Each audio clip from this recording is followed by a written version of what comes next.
الحمدللہ وحدہ والصلاة والسلام علی من لا نبی بعدہ اما بعد فاعوذ باللہ من الشیطان الرجیم بسم اللہ الرحمن الرحیم۔ السلام علیکم ناظرین، صبح کی پرنور ساعتوں میں سعادت کی گھڑیوں میں public news T V channel پر پروگرام صدائے قرآن لے کر ڈاکٹر محمد طاہر مصطفیٰ آپ کی خدمت میں حاضر۔ ناظرین کرام، آج صدائے قرآن میں جو ہمارا سبق ہے قرآن کریم کا چھٹا پارہ ہے، سورہ المائدہ ہے اور آیت نمبر 15 سے لے کر 18 تک کے مضامین ہماری گفتگو کا موضوع ہوں گے۔ تو آئیے ناظرین کرام، سب سے پہلے آج کے سبق کی ہم تلاوت سماعت کرتے ہیں امام حرمین شریفین قاری عبدالرحمن السدیس کی آواز میں۔ بسم اللہ الرحمن الرحیم۔ اے اہل کتاب، ہمارا رسول تمہارے پاس آ گیا ہے جو کتاب الہی کی بہت سی ان باتوں کو تمہارے سامنے کھول رہا ہے جن پر تم پردہ ڈالا کرتے تھے، اور وہ بہت سی باتوں سے درگزر بھی کر جاتے ہیں۔ لوگو، تمہارے پاس اللہ کی طرف سے ایک نور آ گیا ہے اور اس کے ساتھ ایک ایسی حق پر مبنی کتاب جس کے ذریعے اللہ ان لوگوں کو سلامتی کے اسلوب سکھاتا ہے جو اس کی رضا کے طالب ہیں، اور انہیں اپنے اذن سے اندھیروں سے نکال کر اجالوں کی طرف لے آتا ہے اور ان کی راہ راست کی طرف رہنمائی کرتا ہے۔ یقیناً ان لوگوں نے کفر کیا جنہوں نے کہا مسیح ابن مریم بالکل اللہ ہی ہے۔ اے ہمارے حبیب، ان سے فرما دیں اگر اللہ مسیح ابن مریم کو یا ان کی ماں کو اور زمین پر بسنے والے تمام انسانوں کو ہلاک کر دینا چاہے تو کیا کسی کی کوئی مجال ہے کہ اللہ کو اس کے ارادے سے روک سکے؟ اللہ تو آسمانوں اور زمین کی ہر چیز کا مالک ہے اور وہ ہر چیز پر قادر ہے۔ یہود و نصارہ کا دعویٰ ہے کہ ہم اللہ کے بیٹے ہیں اور اس کے چہیتے ہیں۔ اے ہمارے حبیب، ان سے پوچھیں پھر وہ تمہارے گناہوں پر تمہیں سزا کیوں دیتا ہے؟ یاد رکھو تم بھی ویسے ہی انسان ہو جس طرح کہ اللہ نے اور انسان پیدا کیے ہیں، اور وہ جسے چاہتا ہے معاف کر دیتا ہے اور جسے چاہتا ہے سزا بھی دے دیتا ہے۔ زمین اور آسمانوں کی ساری مخلوقات اور موجودات اس کی ملک ہیں اور سب کو اسی کی طرف لوٹ کر جانا ہے۔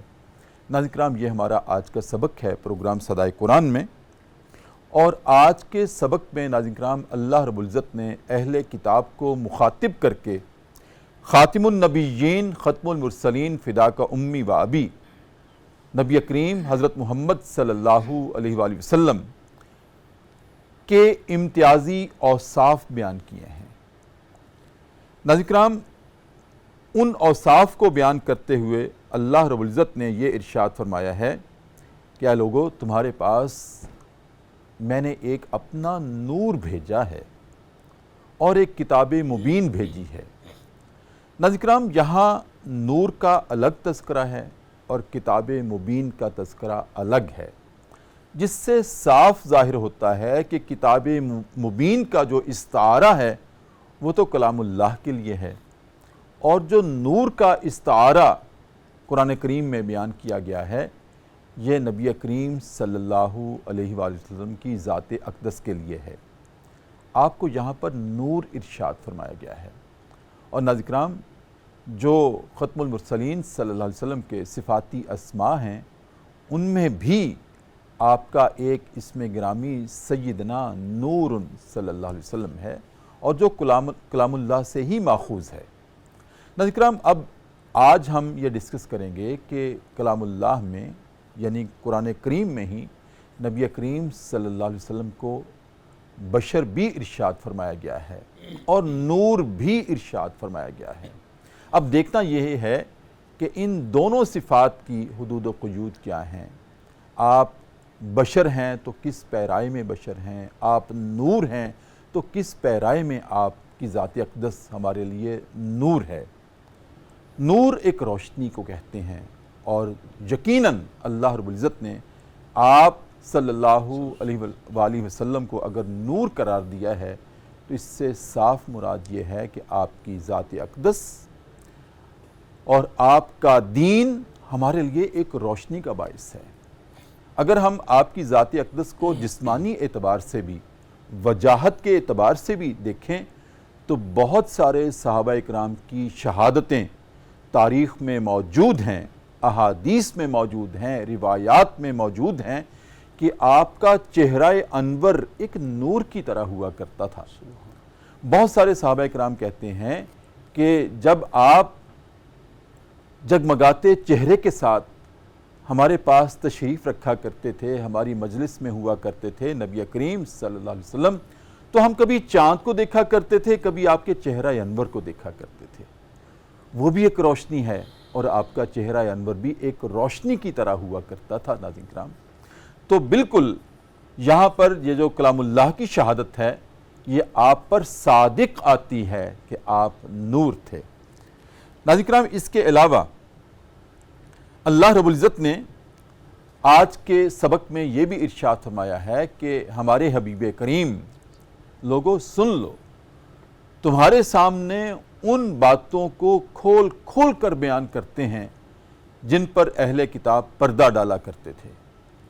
تو ناظرین کرام، یہ بھی آج ہماری گفتگو کا موضوع ہوگا کہ وہ کون سی باتیں تھیں جن پر اہل کتاب پردہ ڈالا کرتے تھے اور ہمارے نبی کریم صلی اللہ علیہ وسلم اس پردے کو ہٹا کر، اس حجاب کو ہٹا کر آپ اللہ کے احکامات کو کھول کھول کر بیان کیا کرتے تھے، اللہ کی مرضی کو ہمارے سامنے کھول کھول کر رکھا کرتے تھے کہ یہ اللہ ہم سے چاہتا ہے۔ ناظرین کرام، یہ ہیں آج کے پروگرام کے اسباق۔ اب ہم نے دیکھنا ہے کہ ان اسباق سے نبی کریم صلی اللہ علیہ وسلم کو جو اللہ رب العزت نے نور ارشاد فرمایا ہے، اس نور سے ہم اپنی دنیاوی زندگی کے لیے اور اخروی زندگی کے لیے کیسے روشنی کشید کر سکتے ہیں، کیسے اخذ کر سکتے ہیں، یہ آج پروگرام صدائے قرآن کی صدا ہے۔ ناظرین کرام، اس صدا پر لبیک کہتے ہوئے آج جو مہمان شخصیات ہیں، میری دائیں جانب تشریف رکھتے ہیں جناب مفتی محمد طاہر ایڈوکیٹ۔ آپ ماشاءاللہ ایڈوکیٹ بھی ہیں، آپ نے لاء کی تعلیم بھی حاصل کی ہے، خاص طور پر LLB شریعہ میں۔ شریعہ لاء کیا کہتے ہیں؟ پھر ناظرین کرام، آپ عالم دین بھی ہیں، آپ خطیب بھی ہیں، آپ ادیب بھی ہیں، ماشاءاللہ خوبصورت گفتگو کرتے ہیں، گفتگو میں ٹھہراؤ ہے، گداز ہے آپ کی آواز میں۔ میری دائیں جانب تشریف رکھتے ہیں، السلام علیکم وعلیکم السلام ورحمۃ اللہ وبرکاتہ۔ کیف الحال مفتی؟ خیریت سے ہیں؟ اور ناظرین کرام، میری بائیں جانب تشریف رکھتے ہیں جناب مستنصر حسین رانجھا، جن کی آواز کو نبی کریم صلی اللہ علیہ وسلم نے اپنی محبت کا ایک رچاؤ نصیب کیا ہے، ایک خوشبو نصیب کی ہے۔ آج ہم نور پہ بات کرنے والے ہیں، تو اللہ رب العزت نے جناب مستنصر حسین رانجھا کی آواز کو بھی نبی کریم صلی اللہ علیہ وسلم کی محبت کا نور عطا کیا ہے۔ یہ ہمارے سامنے بارگاہ رسالت مآب صلی اللہ علیہ وسلم میں کلام پیش کریں گے، اور ناظرین کرام، ان کے کلام کے فوری بعد ہمیں جوائن کریں گے پروگرام صدائے قرآن میں جناب مولانا محمد طیب عثمان الحسینی۔ وہ تشریف لائیں گے اور آج کے موضوع پر وہ گفتگو فرمائیں گے۔ تو میں گزارش کرتا ہوں جناب مستنصر حسین رانجھا سے کہ کلام پیش فرمائیں۔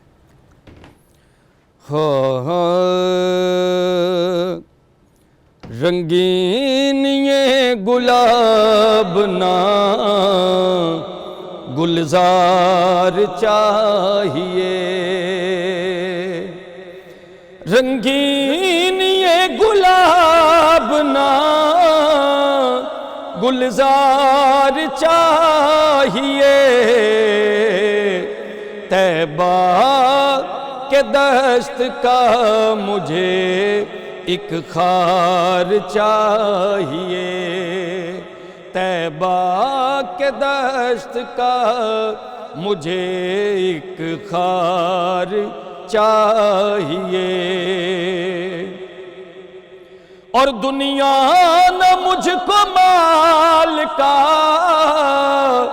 انبار چاہیے، دنیا نہ مجھ کو مال کا انبار چاہیے، چشمے کرم حضور کی ایک بار چاہیے، چشمے کرم حضور کی ایک بار چاہیے، اور ان کا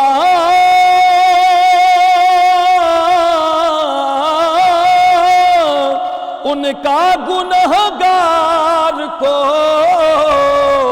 تو چاہیے کرم، ان کا گنہگار کو تو چاہیے کرم، ارے ان کے کرم کو بھی تو گنہگار چاہیے، ان کے کرم کو بھی تو گنہگار چاہیے، اور یہ آرزو دل ہے ادا یوں نماز ہو، یہ آرزو دل ہے ادا یوں نماز ہو،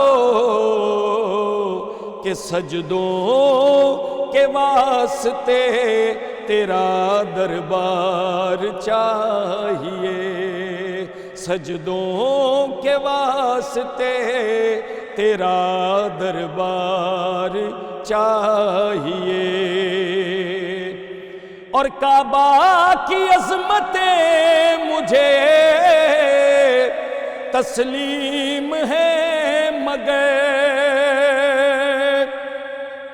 کعبہ کی عظمتیں مجھے تسلیم ہے مگر، میری جبیں کو کوچائے سرکار چاہیے، بس چشمے کرم حضور کی ایک بار چاہیے۔ بہت شکریہ جناب رانجھا صاحب۔ ناظرین کرام، جیسے میں نے عرض کیا تھا کہ جناب مستنصر حسین رانجھا کے کلام کے بعد ہمیں جوائن کریں گے پروگرام صدائے قرآن میں جناب مولانا محمد طیب عثمان الحسینی۔ ماشاءاللہ عالم دین ہیں، آپ خطیب ہیں، آپ ادیب ہیں، جامعہ مخزن العلوم لاہور کے آپ محتمم ہیں، پروگرام صدائے قرآن کا آپ مستقل حصہ ہیں اور آج زینت ہیں۔ السلام علیکم ورحمۃ اللہ۔ وعلیکم السلام ورحمۃ اللہ وبرکاتہ۔ کیسے مزاج ہیں مولانا؟ خیریت سے ہیں آپ؟ ٹھیک ہیں۔ مفتی صاحب آپ کی طرف حاضر ہوں۔ میں نے مقدمہ پیش کیا آج کے پروگرام کا، اس میں جیسے میں نے عرض کیا تھا کہ اللہ رب العزت نے حبیب کریم صلی اللہ علیہ وسلم کے امتیازی اوصاف، آپ کے محاسن کلام اللہ کی زبان میں ارشاد فرمائے ہیں، اور کلام اللہ نے نبی کریم صلی اللہ علیہ وسلم کے بارے میں کہیں آپ کو رؤوف ارشاد فرمایا ہے، کہیں آپ کو کریم ارشاد فرمایا ہے، کہیں آپ کو رحیم ارشاد فرمایا ہے، کہیں آپ کو دوسروں کے لیے بہت حریص علیکم، یعنی کہ یہ آپ کے لیے بہت حریص ہیں اس بات پر کہ آپ نیکیوں کو سمیٹ لیں، آپ کی دنیاوی اور اخروی کامیابی اور فلاح ہو جائے۔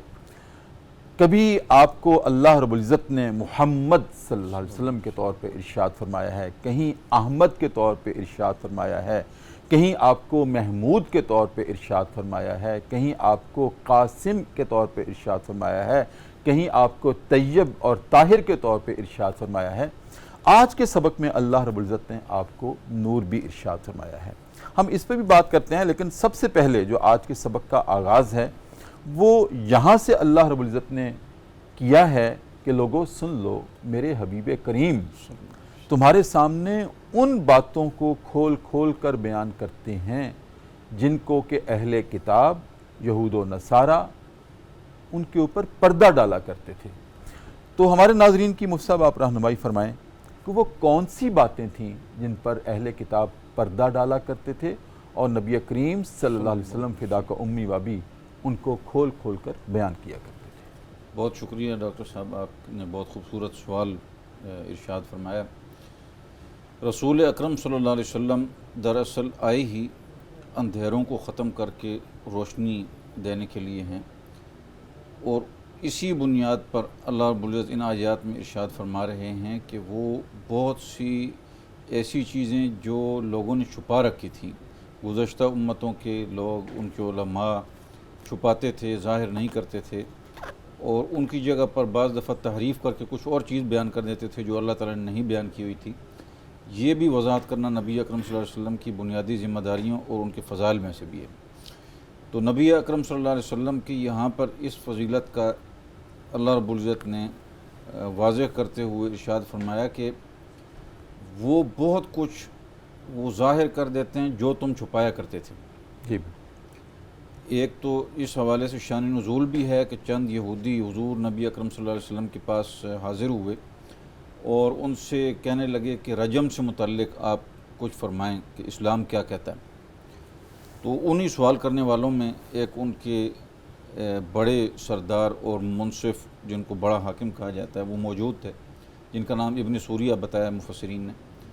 تو ان سے رسول اکرم صلی اللہ علیہ وسلم نے فرمایا، پہلے باقیوں سے پوچھتے ہوئے کہ سب سے بڑا حاکم آپ کا کون ہے، انہوں نے کہا کہ یہ ہیں۔ تو حضور صلی اللہ علیہ وسلم نے ان سے اللہ تعالیٰ کی قسم دے کر پوچھا کہ یہ بتاؤ کہ آپ کے پاس اس جرم سے متعلق سزا کیا ہے؟ تو انہوں نے کہا کہ یہ بالکل رجم سے متعلق آپ نے چونکہ قسم دے دی ہے اللہ تعالیٰ کی اور گزشتہ کتب کا حوالہ دیا ہے، تو اس وجہ سے مجبوراً میں بتا رہا ہوں کہ ہماری کتابوں میں اللہ تعالیٰ کی طرف سے وحی سے یہ بات موجود تھی کہ رجم کی سزا ہوگی، ٹھیک، تو یعنی سنگساری کی سزا جس کو ہم کہتے ہیں۔ تو حضور صلی اللہ علیہ وسلم نے یہ فرمایا کہ ٹھیک ہے، جن چند افراد کے بارے میں آپ مسئلہ پوچھنا چاہ رہے ہیں ان پر پھر آپ کی کتاب کے مطابق یہی سزا ہم نافذ کر دیتے ہیں، کیونکہ نبی اکرم صلی اللہ علیہ وسلم اس وقت مدینہ منورہ کے حاکم تھے اور یہود جو ہیں وہ وہاں کی رعیت بھی تھے۔ تو رسول صلی اللہ علیہ وسلم نے بطور حاکم اور جج کے یہاں پر جو ایک واقعہ ان کا ہوا تھا اس میں وہی سزا نافذ کر دی رجم کی جو ان کی اپنی کتاب میں۔ اگر نبی کریم صلی اللہ علیہ وسلم قسم نہ دیتے تو اس کا مطلب یہ تھا کہ وہ اس کی اصل حقیقت اور سزا کو چھپائے ہوئے تھے اور انہوں نے اس کا اعتراف کیا کہ جی پہلے ہم نے یہ سوچا ہوا تھا کہ اگر ہم اسی طرح سنگساری کی سزائیں دیتے رہے، ہمارے یہاں جب یہ جرم بہت عام ہو گیا تو ہمارا خیال یہ تھا کہ ہمارے تو افراد کی اکثریت ختم ہو جائے گی سزاؤں میں، تو ہم نے اس سزا کو اپنے طور پر تبدیل کر دیا تھا 100 کوڑوں کے ساتھ، 100 کوڑے اور بندے کے جو ہے نا وہ بال سر کے منڈوا کر ٹینٹ کر کے جس کو کہتے ہیں، پھر اس کو جو ہے نا گدھے پر بٹھا کر چکر لگا دیتے تھے کہ یہ سزا پوری ہو گئی، اور یہ کہتے تھے کہ یہ اللہ تعالیٰ کی طرف سے دی ہوئی سزا ہی یہی ہے، حالانکہ ایسا نہیں تھا۔ اور دوسری چیز وہ چھپاتے تھے، وہ نبی اکرم صلی اللہ علیہ وسلم سے متعلق جو اللہ تعالیٰ نے ان کی کتابوں میں بڑی وضاحت کے ساتھ اور تفصیل کے ساتھ، اور ان کے انبیاء کرام علیہ السلام، حضرت عیسیٰ علیہ السلام نے، حضرت موسیٰ علیہ السلام نے جو حضور صلی اللہ علیہ وسلم کی صفات بتائی ہوئی تھیں ان کو وہ چھپاتے تھے۔ صحیح۔ میں مولانا کو شرکِ گفتگو کرتا ہوں۔ مولانا خوش آمدید پروگرام صدائے قرآن میں۔ مفتی طاہر ایڈوکیٹ صاحب نے ایک مثال ہمارے سامنے رکھی ہے کہ اہل کتاب یہود و نصارہ سنگساری کی سزا کو، رجم کو چھپایا کرتے تھے، اور نبی کریم صلی اللہ علیہ وسلم نے اس کو کھول کر بیان کیا۔ اس گفتگو سے میں ایک بات اخذ کر کے آپ کے سامنے اور آپ کی وساطت سے ناظرین کے سامنے رکھنا چاہتا ہوں۔ رجم یا سنگساری کی سزا ہے زنا کے جرم کی پاداش میں اللہ رب العزت کی طرف سے، دنیاوی اعتبار سے سزا ہے،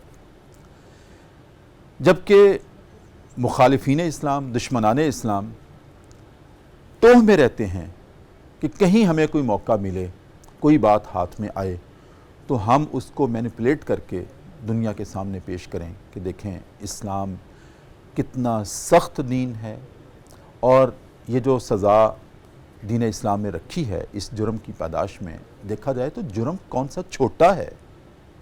ایک انسان کی عزت جس کو داؤ پہ لگا کر اس کو خاک میں ملایا جاتا ہے، اور انسان کی عزت تو میں سمجھتا ہوں کہ بہت ساری ہمارے پاس شہادتیں ایسی ہیں، حدیث قدسی کے اعتبار سے کہ اللہ رب العزت نے بھی ارشاد فرمایا ہے کہ میرا پیدا کیا ہو انسان اس کو میں نے پیدائشی طور پر عزت سے نوازا ہے۔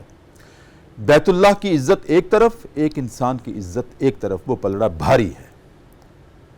بے شک وہ ہماری عبادت کا مرکز ہے، لیکن انسان کی عزت پہ کوئی کمپرومائز نہیں ہے۔ مخالفین اسلام، دشمنان اسلام کہتے ہیں یہ بڑی وحشیانہ سزائیں ہیں۔ کہاں وحشیانہ نہیں ہے، یہ تو ایک ایسی سزا ہے کہ اگر ایک صدی میں سمجھتا ہوں کسی انسان کو ایک کو یہ سزا دے دی جائے تو ایک صدی پوری کی پوری اس گناہ سے پاک ہو جائے گی۔ یہ تو عبرت کے لیے ہے، یہ تو پاکیزگی اور طہارت کے لیے ہے۔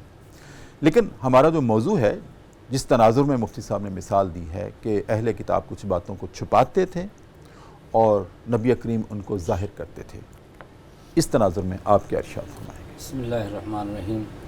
بہت شکریہ جی، آپ کے اس پروگرام کی ساتھ سے جو ہے وہ مسائل کا علم جو ہے وہ لوگوں تک جا رہا ہے۔ پہلے بھی میں نے ایک پروگرام میں یہ عرض کیا تھا، تو یہ جو آپ نے ایک سوال کیا ہے کہ یہ سزا کے حوالے سے، حدود اللہ کہتے ہیں اس کو، تو اس حوالے سے یہ سوال بہت ہی موقع کی مناسبت سے ہے۔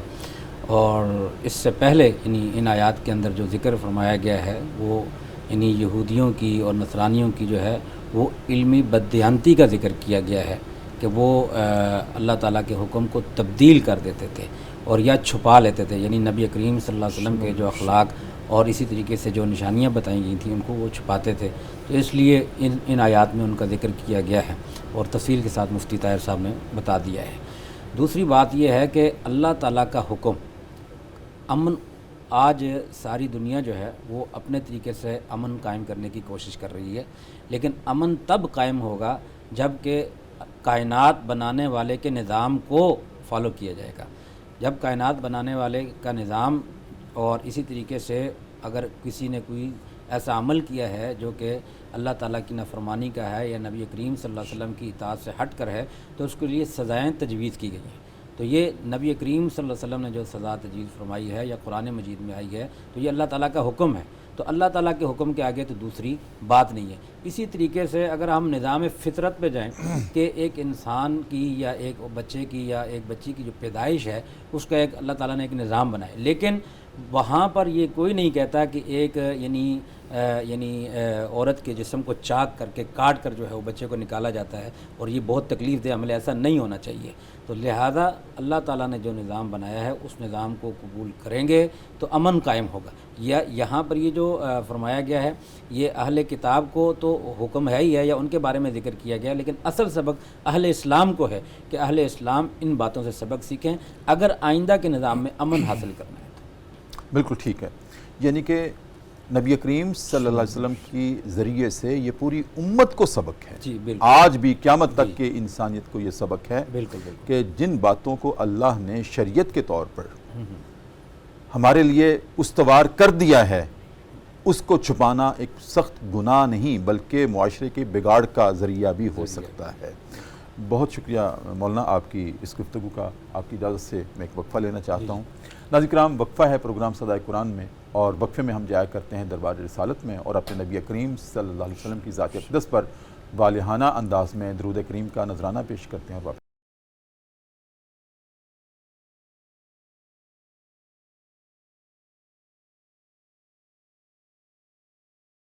وقفے کے بعد ناظرین کرام دوبارہ آپ کی خدمت میں حاضر ہیں۔ صبح کی پرنور سے آتے ہیں، public news T V channel ہے، ہمارا پروگرام ہے صدائے قرآن، جو کہ الحمدللہ رب العالمین سورہ فاتحہ سے الحمد سے شروع ہوا تھا اور پھر سبکن لفظاً صدائے قرآن دیتے ہوئے اب پہنچا ہے قرآن کریم کا چھٹا پارہ ہے، سورہ المائدہ ہے، اور آیت نمبر 15 سے لے کر 18 تک کے مضامین ناظرین کرام آج ہماری گفتگو کا موضوع ہیں۔ مفتی صاحب، بہت خوبصورت ہماری گفتگو ہوئی وقفے سے پہلے۔ اسی سبق میں جیسے میں نے عرض کیا کہ اللہ رب العزت نے نبی کریم صلی اللہ علیہ وسلم کے اوصاف حمیدہ کو بیان کرتے ہوئے یہ ارشاد فرمایا ہے کہ جہاں آپ کریم ہیں، رحیم ہیں، رؤوف ہیں، حریص علیکم ہیں، وہاں آپ نور بھی ہیں۔ مفتی صاحب، اللہ رب العزت نے نور، جو کہ اس کا ذاتی نام بھی ہے، اللہ رب العزت کا ذاتی اوصاف اور صفات میں بھی ہے، اللہ بھی نور السماوات والارض ہے۔ بہت سارے اسماء گرامی ایسے ہیں نبی کریم صلی اللہ علیہ وسلم کے جو کہ اللہ کے بھی نام ہیں اور ان کا اپنا بھی اسم گرامی ہے اور قرآن کریم کے بھی نام ہیں، جیسے اللہ کریم، نبی کریم اور قرآن کریم۔ اسی طرح سے نور یہ صفت الہی بھی ہے اور صفت نبی کریم بھی ہے اور صفت قرآن کریم بھی ہے۔ قرآن نور ہے اور ذات نبوی بھی نور ہے اور اللہ بھی نور ہے۔ میں چاہتا ہوں ارشاد فرمائیں کہ یہاں جو اللہ رب العزت نے نبی کریم صلی اللہ علیہ وسلم کو نور ارشاد فرمایا ہے وہ کس پیرائی میں ارشاد فرمایا؟ ماشاءاللہ، یہ سوال ہی ایسا ہے کہ یہ سوال بھی نورانی ہے اور نور ہی نور ہے، جی اور اس کے اندر بھی نور ہے۔ جی جی تو جیسا کہ آپ نے خود ارشاد فرما دیا کہ یہ وہ صفت ہے ان چند صفات رسول اکرم صلی اللہ علیہ وسلم میں سے جو اللہ تعالیٰ کی صفات میں بھی ہے اور قرآن مجید کی صفات میں بھی ہے۔ اب اللہ رب العزت نے جیسے کہ آپ نے خود ارشاد فرما دیا 18ویں پارے میں فرمایا اللہ نور السماوات والارض، کہ اللہ تعالیٰ آسمان و زمین کو منور کرنے والے ہیں۔ اللہ منور السماوات والارض، مفسرین نے اس کا معنی یوں کیا کہ یہ مصدر ہے اس میں فاعل کے معنی میں۔ تو اسی معنی میں جس معنی میں اللہ رب العزت نور ہیں، حالانکہ ہمارا کوئی اس میں یعنی کوئی دور رائے کوئی خیال بھی اس طرح کا نہیں ہے کہ اللہ رب العزت کا کوئی جسم ہوگا یا اللہ تعالیٰ کی کہیں سے کوئی تخلیق ہوگی۔ نہ اللہ تعالیٰ نور سے بنے ہیں، نہ نار سے بنے ہیں، نہ مٹی سے بنے ہیں، اللہ تعالیٰ کی تخلیق ہی کوئی نہیں ہے، نہ اللہ تعالیٰ کو کوئی خالق ہے، یہی تو اس کا کمال ہے۔ صحیح۔ تو بالکل اسی طریقے سے یہاں پر نور ہونے کا مطلب نبی اکرم صلی اللہ علیہ وسلم کے لیے بھی ایسے ہے، جبکہ قرآن مجید کی باقی مختلف مقامات کی آیات خود یہ کہہ رہی ہیں کہ نبی اکرم صلی اللہ علیہ وسلم بشر ہیں، بشر بھی ہیں، وہ حضور صلی اللہ علیہ وسلم کی صفت ہے بشر ہونا بھی، بشر کامل اور عبد کامل۔ یہ بشر اور عبد اور عبدیت پر ہم نے بات کی تھی، وہ بشریت کامل جو ہے اس کا مقام عبدیت ہے۔ صحیح۔ تو قل انما انا بشر مثلکم یوحی الیہ، حضور صلی اللہ علیہ وسلم بشر ہونے میں تو بشر ہی ہیں، ساتھ ساتھ یہ ہے کہ وحی نازل ہوتی ہے جو کسی باقی بشر پر نازل نہیں ہو رہی۔ تو بشریت کے ساتھ ساتھ نور ہونے کا مقصد یہ ہے کہ نبی اکرم صلی اللہ علیہ وسلم بالکل ایسے ہیں جیسے اندھیری رات میں اور تاریکی میں روشنی اور نور ہوتا ہے۔ اور نبی اکرم صلی اللہ علیہ وسلم کے زمانے کی بھی ہم یہ مثال دیتے ہیں کہ ایسے وقت میں تشریف لائے جب ہر طرف ظلمتیں ہی ظلمتیں تھیں اور شرک اور جہالت اور مختلف گمراہیوں کے جو ہے وہ اندھیرے تھے، اس میں اندھیروں سے نکال کر روشنی کی طرف لے جانے والے نبی اکرم صلی اللہ علیہ وسلم ہیں۔ جی جی۔ اور ان آیات میں جو نبی اکرم صلی اللہ علیہ وسلم کو نور کہا گیا ہے، یہ مفسرین نے اس میں اور بھی آراء کا اظہار کیا ہے کہ یہاں پر بھی نور سے مراد نبی اکرم صلی اللہ علیہ وسلم کی ذات جیسے ہو سکتی ہے، یہاں لفظ نور سے مراد خود قرآن مجید بھی ہے، ہو سکتا ہے مفسرین نے کہا۔ اور وہاں مطلب یہ ہوگا کہ تمہارے پاس نور آ گئے ہیں یعنی کتاب مبین آ گئی ہے، واو کا معنی ہوگا یعنی، کیونکہ واو تفسیر کے لیے بھی ہوتا ہے۔ اور یہاں نور سے مراد مفسرین نے اسلام بھی لیا کہ تمہارے پاس اسلام آ گیا ہے اور کتاب مبین دین اسلام آ گیا ہے جو کہ خود روشنی ہے، اور نبی اکرم صلی اللہ علیہ وسلم کے ساتھ ساتھ لائی ہوئی جو ہے وہ کتاب مبین آ گئی ہے۔ صحیح۔ مولانا آپ کی طرف حاضر ہوں، کچھ مزید اس پہ روشنی ڈالیں گے نور پہ ہی؟ بسم اللہ الرحمن الرحیم۔ اس معاملے میں میں اپنی گفتگو کا آغاز حضرت سیدنا حسان ابن ثابت رضی اللہ تعالیٰ کے اشعار سے کرنا چاہتا ہوں۔ جی جی۔ وَأَحْسَنُ مِنْكَ لَمْ تَرَ قَطُّ عَيْنِي وَأَجْمَلُ مِنْكَ لَمْ تَلِدِ النِّسَاءُ خُلِقْتَ مُبَرَّأً مِنْ كُلِّ عَيْبٍ كَأَنَّكَ قَدْ خُلِقْتَ كَمَا تَشَاءُ۔ اور اسی طریقے سے ایک اور شاعر نے فرمایا کہ چاند سے تشبیہ دینا یہ بھی کوئی انصاف ہے، چاند سے تشبیہ دینا یہ بھی کوئی انصاف ہے، چاند کے چہرے پہ چھائیاں مدنی کا چہرہ صاف ہے۔ سبحان۔ تو بہرحال نبی کریم صلی اللہ علیہ وسلم کا جو یعنی نور کے بارے میں مفسرین کا اکثر مفسرین کا اس بات پر اتفاق ہے کہ یہاں پر جو ہے وہ نور سے مراد اسلام ہے یا قرآن کریم ہے، بعض علماء کے نزدیک جو ہے وہ نبی کریم صلی اللہ علیہ وسلم کی ذات ہے۔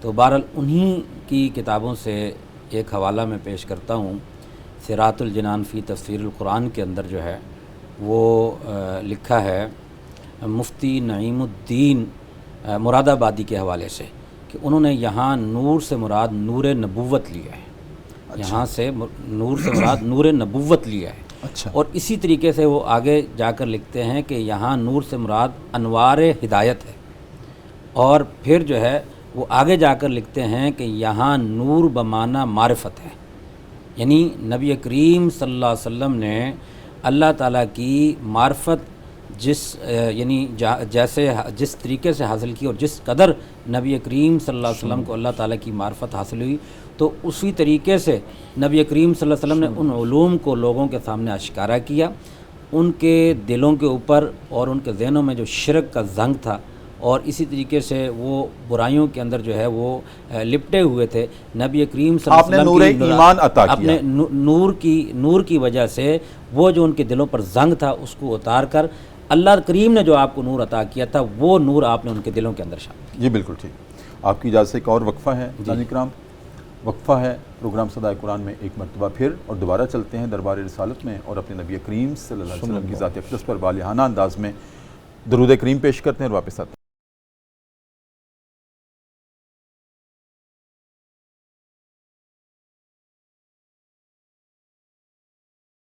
وقفے کے بعد ناظرین کرام دوبارہ آپ کی خدمت میں حاضر ہیں۔ صبح کی پر نور سے آتے ہیں، public news T V channel ہے، ہمارا پروگرام ہے صدائے قرآن، اور آج ہمارا سبق ہے پوری ترتیب اور تسلسل کے ساتھ قرآن کریم کا 6واں پارہ چل رہا ہے اور سورہ مائدہ ہے، اور آیت نمبر 15 سے لے کر 18 تک کے مضامین ہماری گفتگو کا موضوع ہیں۔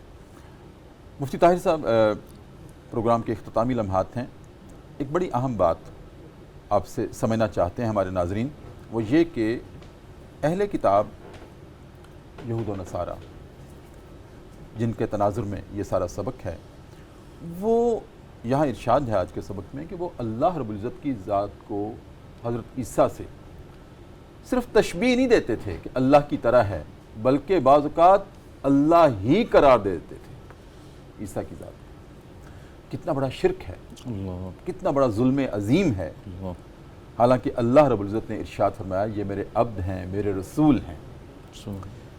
اچھا، اب کسی انسان کو بے شک وہ نور نبوت کا حامل ہو، بے شک وہ رسول ہو، اب مخلوق کو خالق قرار دے دینا کتنا بڑا ایک المیہ اور گناہ ہے جو وہ لوگ کرتے تھے۔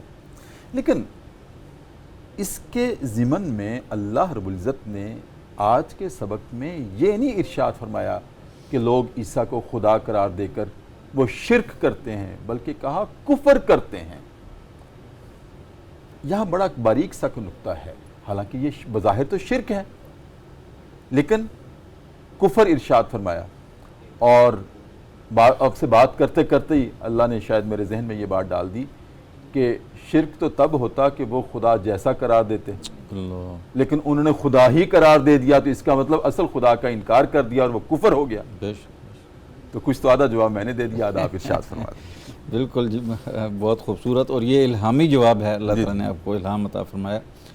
یہ بہت سب سے بہتر جواب یہی ہے کہ اللہ تعالیٰ کے ساتھ تشبیہ دیتے تو شرک ہوتا ہے، جبکہ اللہ تعالیٰ ہی کو مسیح ابن مریم قرار دے دیا۔ ان آیات یہ میں لقد کفر الذین قالوا ان اللہ هو المسیح ابن مریم کا مطلب یہی ہے کہ وہ یہ کہتے تھے کہ جو مستوی عرش تھے خدا بن کر یہاں پر آ گئے ہیں مسیح کی شکل میں عیسیٰ علیہ السلام بن کر، تو یہ جو ہے بالکل کفر تھا کہ اللہ تعالیٰ کی ذات کا یہ کفر ہے، یعنی کہ گویا کہ اللہ تعالیٰ کو مانا ہی نہیں۔ اور دوسرا اس اعتبار سے بھی ہے کہ یہ اسلام کا اصول ہے کہ کسی ایک بھی ثابت شدہ جو اسلام کی بنیادی عقائد میں سے کوئی عقیدہ ہے اس کا انکار کرنا ایسے ہی ہوتا ہے گویا کہ ہر چیز کا انکار کر دیا۔ صحیح۔ تو جب اللہ تعالیٰ نے یہ کہا ہے کہ میرا کوئی ہمسر نہیں ہے، کسی کو اگر ہمسر قرار دے دیا، خالق مان لیا، تو گویا کہ اللہ تعالیٰ کو ہی خدا نخواستہ جھوٹا قرار دے دیا کہ وہ کہہ رہا ہے کہ میرے علاوہ کوئی خالق نہیں، جبکہ ہم کہہ رہے ہیں کہ ہے۔ تو اس اعتبار سے بھی انکار کر دیا لفظی۔ اور دوسری بات یہ ہے کہ عیسائیوں میں ایک فرقہ تھا، وہ مفسرین نے لکھا ہے کہ اس کا نام ہے فرقہ یعقوبیہ، وہ ان کا عقیدہ الگ تھا. عیسائیوں میں بھی مختلف طبقات اور فرقے تھے. ان کا خیال یہ تھا کہ عیسیٰ علیہ السلام ہی اللہ تعالیٰ ہیں. تو وہ جو ہے گویا کہ شرک کرنے کے بجائے کفر کرتے تھے کہ اللہ تعالیٰ کا انکار کرتے تھے. باقی خود قرآن مجید نے چھٹے پارے میں اور دوسری جگہ پر جو ہے اس بات کو تسلیم کیا ہے. باقی گروپوں کا بھی ذکر کیا ہے کہ وہ شرک کرتے تھے کون کہ عیسیٰ علیہ السلام اللہ تعالیٰ حضرت مریم یہ مل کر بھی ہیں. تو وہ بھی شرک بھی کرتے تھے لیکن وہ اس انداز میں کفر بھی کرتے. ہر مشرک کافر ضرور ہوتا ہے اور ہر کافر مشرک نہیں ہوتا ہے. یہ بھی ایک اصول ہے. یعنی ہر کفر اور انکار کرنے والا شرک نہیں کر رہا ہوتا. جیسے بہت سے ہیں جو کسی کو بھی نہیں مانتے لیکن جو مشرک ہوتا ہے وہ کافر ضرور ہوتا ہے کہ اللہ تعالیٰ بھی کرتا ہے اور اللہ تعالیٰ کی وحدانیت کا انکار بھی کرتا ہے. بالکل اس انکار کی وجہ سے وہ کافر کر. مولانا کیا ارشاد فرمائیں گے؟ پروگرام کے آخری لمحات ہیں اور آخری جو یہاں سبق ہے وہ یہ ہے کہ یخلق ما یشاء. اللہ نے اپنی صفت بیان کی ہے کہ میں جیسے چاہوں پیدا کرتا ہوں. کس پیرائے میں ہے یہ بات؟ بسم اللہ الرحمن الرحیم. یہاں پر حضرت عیسیٰ علیہ السلام کا ذکر ہے اور حضرت عیسیٰ علیہ السلام کو لوگ یعنی نصارہ جو ہیں وہ الہ مانتے تھے. اور جس طرح مفتی صاحب نے ذکر کیا کہ فرقہ یعقوبیہ تھا وہ تو یعنی یہ کہتے تھے کہ حضرت عیسیٰ علیہ السلام ہی یعنی خدا کی صورت میں علیہ باللہ زمین پر جو ہے وہ آ گئے ہیں. تو اللہ تعالیٰ نے یہاں پر فرمایا کہ عیسیٰ علیہ السلام کی موت کا بھی ذکر کیا اور ان کی والدہ کی بھی موت کا ذکر کیا. حالانکہ عیسیٰ علیہ السلام کی موت کا ذکر کرتے تھے کیونکہ وہ الہات ان کو مانتے تھے. تو یعنی اس طریقے سے تو اللہ تعالیٰ نے فرمایا کہ اگر میں یعنی عیسیٰ علیہ السلام کو موت دے دوں تو کیا کوئی اور ہے ایسا یعنی جو کہ ان کو بچا سکے یا اس طرح. تو دوسری بات یہ ہے کہ اللہ تعالیٰ نے جو نظام بنایا ہے اپنی یعنی نشان قدرت کے اظہار کے لیے وہ ہے بغیر یعنی مرد اور عورت کی مقاربت یا قرب ہونے سے علاوہ یعنی حضرت آدم علیہ السلام کی پیدائش. اسی طریقے سے یعنی مرد یعنی حضرت آدم علیہ السلام سے حضرت حوا علیہ السلام کی پیدائش اور اسی طریقے سے حضرت عیسیٰ علیہ السلام کی پیدائش جو ہے وہ بغیر یعنی باپ کے حضرت حوا کی بغیر ماں کے. ہاں جی. اور آدم کی بغیر ماں اور باپ کے. اور انسان کی ماں اور باپ سے. انسان کی ماں اور باپ کے ساتھ. تو یہ اللہ تعالیٰ نے نشان قدرت کا اظہار کیا ہے. یخلق ما یشاء یہ میری قدرت ہے میں جیسے مرضی پیدا کروں. جی بالکل ٹھیک. بہت شکریہ مولانا آپ کی آمد کا مصطفیٰ آپ کی آمد کا. ناظرین کرام آج کے سبق میں ہم نے نبی کریم صلی اللہ علیہ وسلم کے ایک امتیازی وصف کی بات کی. کلام اللہ نے ان کے لیے جہاں اور استعارے استعمال کیے ہیں ایک یہ بھی کہ آپ نور ہیں. اور جب ہم اس کی شرح میں جاتے ہیں تفسیر میں جاتے ہیں تو مختلف مفسرین یہاں پر نور کو کوئی تو ذات نبی کریم قرار دیتا ہے, کوئی اس کو دین اسلام قرار دیتا ہے, کوئی اس کو کلام اللہ قرار دیتا ہے کیونکہ تینوں ہمارے لیے نور ہیں. ناظرین کرام میں ایک بات واضح کر دوں, پروگرام صدائے قرآن کا یہ مزاج نہیں ہے کہ کوئی فروعی مسائل یا اختلافی مسائل پر کبھی بھی بات کرے. یہ اس کی پروگرام صدائے قرآن کے خمیر میں ہی شامل نہیں ہے. میں واضح کر دوں یہاں جو نور بشر کی بات ہوئی ہے وہ بھی نبی کریم صلی اللہ علیہ وسلم کے اوصاف حمیدہ کے اعتبار سے ہوئی ہے. قرآن کریم پوری انسانیت کا ایک چارٹر آف لائف ہے, ایک منشور حیات ہے. یہ سب کو ایمان کی دعوت دیتا ہے. یہاں کوئی کسی مسلک کا ہو, کسی مذہب کا ہو, یا ایھا الناس کہہ کے سب کو پکارتا ہے. اور جو اس دائرے میں آ جاتا ہے پھر اس کو یا ایھا الذین آمنو کہتا ہے. یہاں کوئی فروعی اختلافات کی بات نہیں ہے.